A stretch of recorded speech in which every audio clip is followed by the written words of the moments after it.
आज की हमारी कहानी है परिवार के बारे में।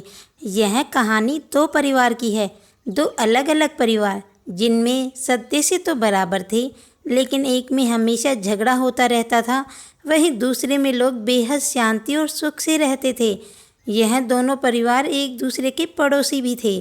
झगड़ालू परिवार की पत्नी हमेशा इस बात से अचंभित रहती थी कि जहाँ उनके घर में हर दिन कोई ना कोई झगड़ा हो जाता है और दूसरी तरफ उनका पड़ोसी परिवार है जो कभी झगड़ते ही नहीं है।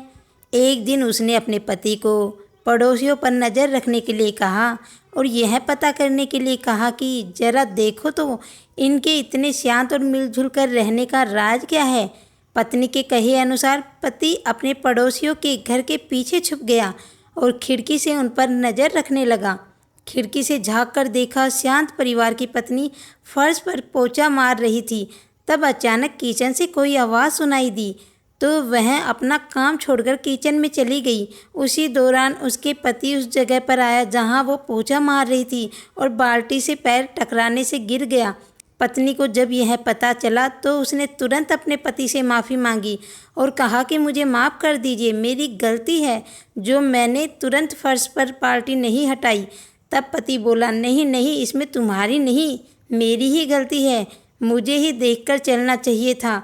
यह घटना देखकर उसकी खिड़की से झांक रहा झगड़ालू परिवार का पति सारी बात समझ गया।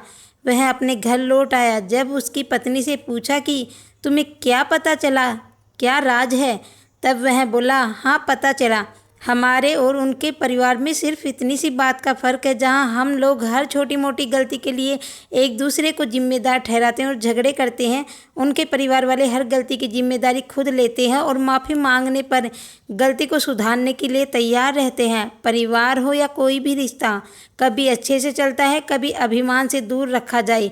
हमेशा मैं ही सही हूँ और मैं ही गलत हूँ नहीं होती। इस एटीट्यूड के साथ कोई भी परिवार या रिश्ता ज़्यादा नहीं चल सकता।